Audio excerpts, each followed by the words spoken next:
Hello, it's John King, and I'm hopefully broadcasting live.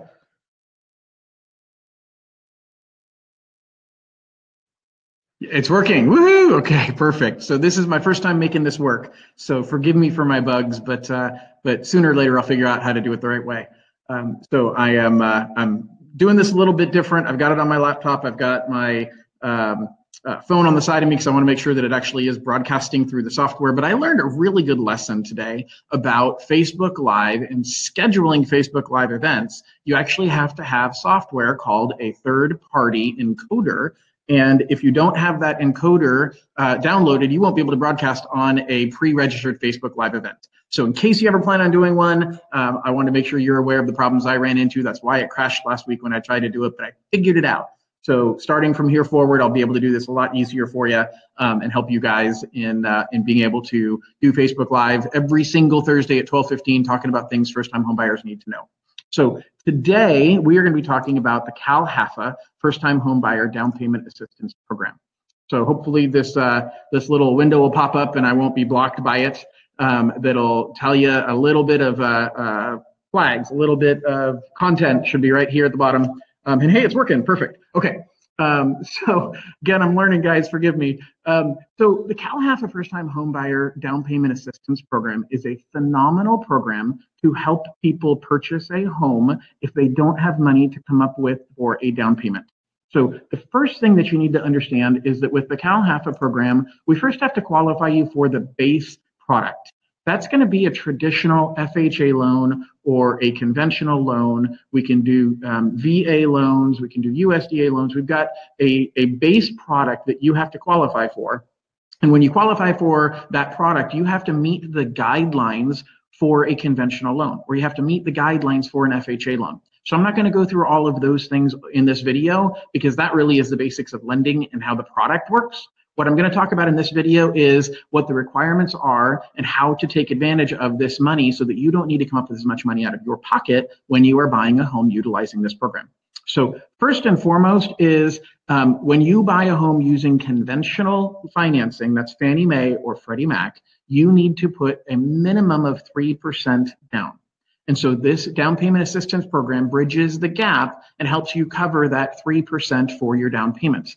That if you're buying with the FHA, you have to put at least 3.5% down. And again, this program helps you bridge that gap for that 3.5% down payment. So the base qualification is a little bit more restrictive than a traditional FHA or conventional loan, both from credit scores. Depending upon the program, you're going to have higher credit score requirements than a traditional FHA or conventional loan or VA and USDA. You also are going to have tighter restrictions on how much of your income you can spend towards your monthly bills. Essentially, we want to make sure that if we're helping you out with down payment funds, that you have a reasonable likelihood of success in being able to continue to afford to pay this home. And so there is a little bit tighter restriction on the amount of your income that we can spend towards your monthly bills. So once we qualify for the base mortgage product, we then need to be able to qualify for the CalHFA program. And the first layer of CalHFA is what we call the My Home program. And My Home offers 3.5% of your purchase price as a loan. So the key here is that money is loaned to you and you're repaying that money, not month by month, although you can write a check if you choose to, but you're repaying that money when either you sell the home, when you refinance the home, or in 30 years when you pay off your primary mortgage. There's some other circumstances that you might want to be aware of, but I'm not going to dig into all of the details. But those are the big things, is that if you sell the house, you're paying that money back, and interest is added each year at 2.5%. That's the current interest rates. That interest rate can change, and it will change, not once you get the loan. So once you get the loan, that's a fixed rate at 2.5%. Currently, the interest rate is, currently the interest rate is 2.5%. That can change down the road.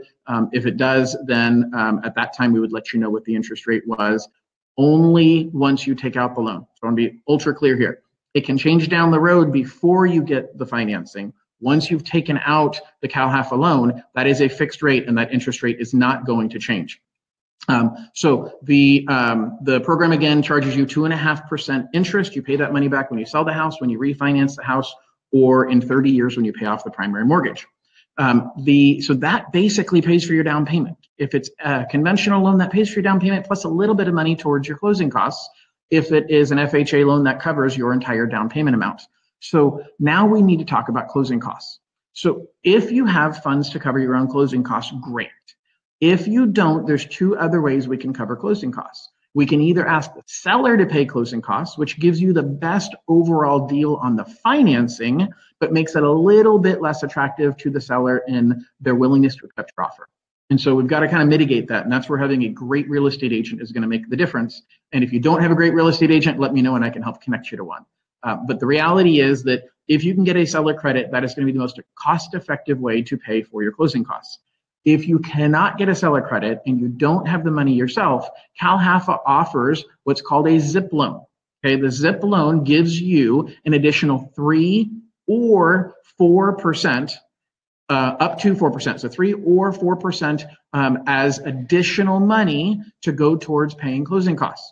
Now, here's the good news, bad news of ZIP. ZIP means there is 0 interest rate on that additional 3 or 4%. So you pay ZIP, not a zilch, 0, no interest for that 3 or 4% that you are borrowing, but you're paying a higher interest rate on your primary mortgage for the benefit of getting that 3 or 4% ZIP loan. So it's not free money. These programs are phenomenal to help you out if it's the only way you can get into a home, because now you've got the benefit of appreciation over time on being a homeowner. You have the stability of being a homeowner and not have to worry about your landlord raising your rent or selling the house on you or forcing you to move. So a lot more stability if you are a homeowner compared to being a renter, and this helps bridge that gap. But again, if you have the money to come up with your own down payment and or closing costs, you are financially better off to come up with that money yourself, because you're going to get better terms on your loan compared to what you're going to get when you're doing a down payment assistance loan. But big picture, this gives you up to 7.5% of your purchase price. Part of the money is based on purchase price, part of it's based on a percent of loan amount. But in general, it gives you up to 7.5% of the purchase price towards your down payment and closing costs. The fees are higher on these loans than traditional loans, so that still is going to leave some money left over for you to come up with closing costs, but you can come up with a few $1,000s out of your pocket, and you can become a homeowner with $2,000 or $3,000 out of your pocket, depending upon the circumstances. I do want to clarify a couple of things. First and foremost is that you must be a first-time home buyer to utilize these CalHFA programs. So the cool thing is, what is the definition of a first-time home buyer? A first-time home buyer does not mean you've never owned a home. A first-time home buyer means that you have not owned your primary residence within the last 3 years.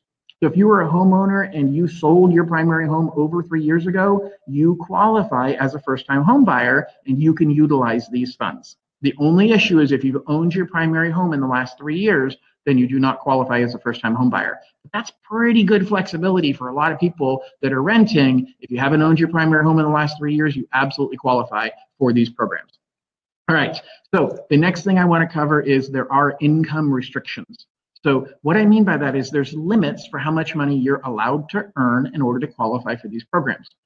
I don't know, there's a lot of reasons why they do this. The simple way I explain it is that, if you make over a certain amount of money, you should be able to save up for your own down payment, or that's at least my expectation.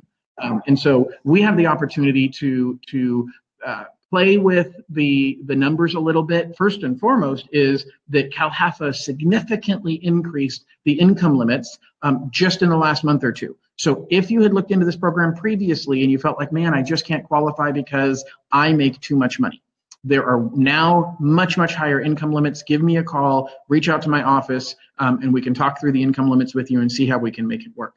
The second and by the way, the income limits are based on county to county. So it's the county you buy in. So if you live near a county line, pay attention to what the limits are in the county that you're living in versus a county that you might be willing to move to, because sometimes that's another way that we can work out the numbers to your favor in having the ability to qualify for this CalHFA program. The second piece is co-signing.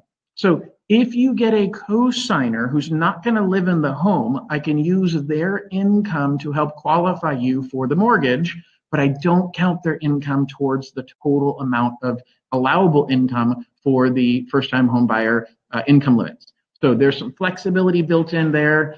So definitely give me a call. I'm an expert in kind of crafting the different ways to make this work, and a cosigner is a great way to help make that happen. So just kind of to recap, you really only need a few $1,000s in order to purchase a home using this down payment assistance program. It is phenomenal for first-time home buyers. If you haven't owned a home in the last 3 years, and you're looking to become a homeowner, but you're frustrated because you just haven't been able to save enough money because of the high amount you're paying in rent, the big deposits you have to pay as a renter getting into that property, we have the ability to help you out and get you into a home and be able to get you on the path of stability, get you into that school district that your kids want. A lot more flexibility to help you out. If you don't own a home, these are great ways to make it happen.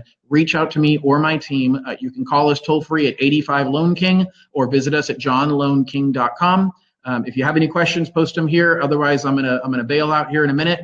And I'm here to help you guys with anything that you need down the road. So at this point, it doesn't really look like I have any questions. So I'm gonna get out of here and just say thank you for joining me, and looking forward to seeing you next week at 12:15 again on Thursday for another Facebook Live update and give you different ways you can help become a homeowner and questions you might have on your path to homeownership.